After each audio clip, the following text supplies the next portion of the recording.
नमस्कार, मैं हूं शिवानी पांडे और आप देख रहे हैं 4PM। दोस्तों, अमेरिकी संसद में ट्रंप के खिलाफ खुली बगावत हो गई है। एक तरफ यूएस के टॉप अधिकारी ने अपना इस्तीफा दिया है, तो वहीं दूसरी तरफ ट्रंप के खिलाफ महाभियोग प्रस्ताव पेश किया गया है। खबर है कि अगर वोटिंग में ट्रंप हारे तो अमेरिका न सिर्फ युद्ध से बाहर होगा, बल्कि सुपर पावर देश की फजीहत होने के चलते ट्रंप को अपना इस्तीफा भी देना पड़ सकता है।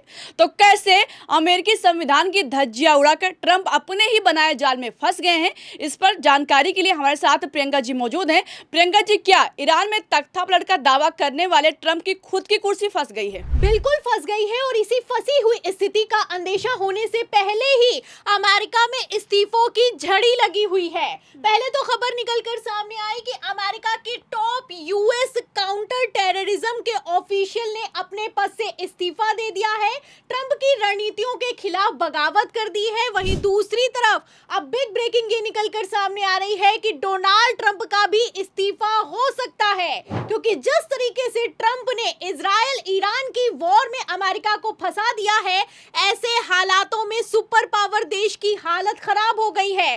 खबर ये निकलकर सामने आ रही है शिवानी कि डोनाल्ड ट्रंप के खिलाफ अब महाभियोग प्रस्ताव अमेरिकी सदन में चलने वाला है। बिग ब्रेकिंग निकलकर सामने आई। इस खबर में आप देख सकती हैं कि लिखा भी हुआ है कि इस Trump getting impeachment, Trump's approval rating एमिड war in Iran. तो ईरान से युद्ध के बीच अमेरिका में इम्पीचमेंट यानी कि महाभियोग प्रस्ताव पर चर्चा हो सकती है, और इस चर्चा से पहले ट्रंप की लोकप्रियता को लेकर अमेरिकी संसद में वोटिंग होने वाली है। वोटिंग इस बात को लेकर होने वाली है कि ईरान के खिलाफ जिस तरीके से अमेरिका इस युद्ध में कूदा है, ये ट्रंप का फैसला कितना सही है और कितना गलत है। फिलहाल गलती की अगर बात की जाए तो ट्रंप से बड़ी चूक हो गई है। ट्रंप ने सोचा था कि खामनेई को मार देंगे तो ईरान सरेंडर कर देगा और आने वाले 3 से 4 दिनों में ये युद्ध खत्म हो जाएगा, लेकिन फिलहाल ऐसा नहीं हुआ। अब यहीं पर पेच फंस गया है। एक तरफ सुपर पावर देश की फजियत हो रही है, वहीं दूसरी तरफ अब अमेरिका भी डोनाल्ड ट्रंप के सिर पर सारा ठीकरा फोड़ने के लिए तैयार खड़ा हुआ है। आलम तो ये हो चुका है कि अमेरिकी संसद में ट्रंप के ही सांसदों ने ट्रंप के खिलाफ बगावत कर दी है।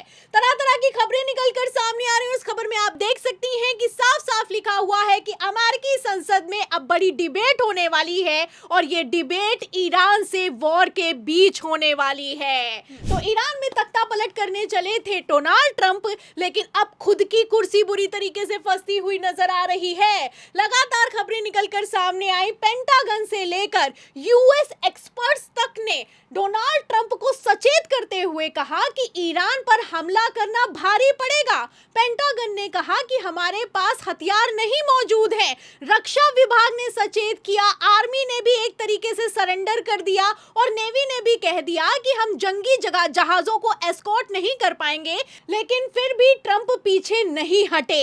उल्टा अमेरिकी संविधान का उल्लंघन करते हुए डोनाल्ड ट्रंप ने इजराइल को मिसाइलों की खेप को ट्रांसपोर्ट कर दिया। तो इससे आप समझ सकती हैं कि किस तरीके से डोनाल्ड ट्रंप ने पहले तो अपनी मनमानी चलाई थी, लेकिन अब यही मनमानी करना उल्टा पड़ता हुआ नजर आ रहा है। खबरें निकलकर सामने आई है कि अमेरिकी संसद में अब ट्रंप के खिलाफ वोटिंग होने वाली है, और इस वोटिंग की तैयारी तो पहले ही कर ली गई है।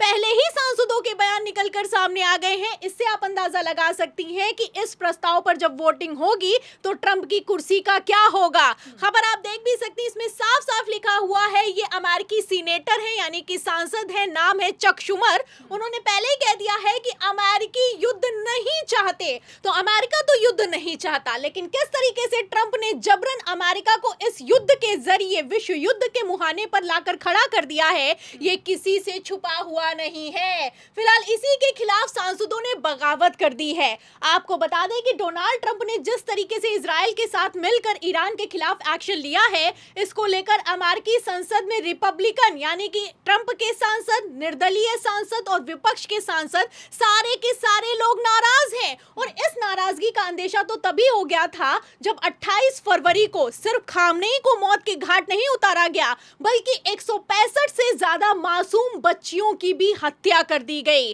आप अच्छे से जानती हैं कि ईरान के एक गर्ल्स हॉस्टल पर मिसाइल दागी गई। जब इस मिसाइल के हमले में गर्ल्स हॉस्टल की बच्चियों की मौत हो गई तो डोनाल्ड ट्रंप ने कहा कि ये हमारी मिसाइल नहीं है, ईरान के पास रडार सिस्टम नहीं है, इसलिए गलती से उन्होंने अपने ही गर्ल्स हॉस्टल पर मिसाइल दाग दी है। फिलहाल इसको लेकर जब से खुलासा हुआ है उसके बाद से डोनाल्ड ट्रंप मुंह छुपाने को मजबूर है। मतलब अमेरिकी आर्मी ने खुद मान लिया है कि हमारी मिसाइल यानी कि अमेरिका की मिसाइल ने गलती से ईरान के गर्ल्स हॉस्टल को हिट कर दिया है। एक तरफ खुलासा हुआ है, वहीं दूसरी तरफ डोनाल्ड ट्रंप के सांसद कह रहे हैं कि अगर ईरान में गर्ल्स हॉस्टल पर अमेरिका ने हमला किया है तो अमेरिका को इसकी जिम्मेदारी लेनी चाहिए। कोई हवाई खबर नहीं, मैं सारी खबरें आपको दिखा रही हूं और इस खबर में आप देख भी सकती हैं कि रिपब्लिकन यानी कि ट्रंप की पार्टी का कहना है कि हमें इसकी रिस्पॉन्सिबिलिटी लेनी चाहिए। अरे ये अपने आप में कोई छोटी चूक थोड़ी ना है, मिसाइल चलाता है अमेरिका, वो भी ईरान में गर्ल्स हॉस्टल पर। 165 बच्चियों की मौत हो गई है। यूनाइटेड नेशन एक तरफ जहां इस पर भड़का है, वहीं दूसरी तरफ सुपर पावर देश की डबल फजियत हो रही है। आपको बता दें शिवानी, जिस तरीके से ट्रंप ने इतनी तानाशाही चलाई है और मनमानी रवैये से ईरान पर हमला किया है, इसके खिलाफ पहले भी अमेरिकी संसद में प्रस्ताव आ चुका है। इसी महीने की शुरुआत में 5 मार्च को प्रस्ताव आया और इस प्रस्ताव में ट्रंप की शक्तियों को सीमित करने की डिमांड की गई। फिलहाल जब इस प्रस्ताव पर वोटिंग हुई तो ये प्रस्ताव खारिज हो गया, लेकिन खारिज भी कोई भारी मतों से नहीं हुआ है। आप मतों में अंतर अगर देखेंगी तो बिल के पक्ष में 47 और खिलाफ 53 वोट पड़े हैं। मतलब इसमें आप देख सकती हैं कि सिर्फ 6 वोटों का अंतर है। ये वो 6 वोट हैं जो कि अमेरिका में राष्ट्रपति की पावर को खत्म कर सकते थे। फिलहाल इस वोटिंग के पैटर्न से आप समझ सकती हैं कि किस तरीके से अगर महाभियोग के प्रस्ताव पर अमेरिकी संसद में चर्चा हो गई तो डोनाल्ड ट्रंप के लिए जवाब देना मुश्किल हो जाएगा, डोनाल्ड ट्रंप के लिए अपनी कुर्सी बचाना मुश्किल हो जाएगा। आपको बता दें खबरें लगातार निकलकर सामने आ रही हैं और इन खबरों के तहत पहले भी मैं आपको बता दूं कि बड़े जो पॉलिटिकल एनालिसिस्ट हैं उन्होंने कह दिया था कि ट्रंप को जल्द ही ईरान से वॉर से बाहर निकलने का रास्ता अपनाना चाहिए। अगर ईरान से युद्ध में बाहर निकलने का रास्ता नहीं खोजा तो नवंबर में होने वाले मिड टर्म इलेक्शन में डोनाल्ड ट्रंप बुरी तरीके से हारेंगे। फिलहाल अब मिड टर्म इलेक्शन के पहले जिस तरीके से अमेरिकी संसद में बवाल मचा है, जिस तरीके से अमेरिका में इस्तीफे हो रहे हैं और जिस तरीके से ट्रंप के खिलाफ बगावत हो गई है, ऐसे हालातों में ट्रंप का क्या होगा ये देखना होगा। तो बिल्कुल जिस तरह से माहौल बना हुआ है, अगर ऐसे हालातों में महाभियोग प्रस्ताव की वोटिंग में ट्रंप हारे तो क्या अमेरिका के इतिहास में अब तक का सबसे बड़ा और ऐतिहासिक इस्तीफा होगा? आपको क्या लगता है?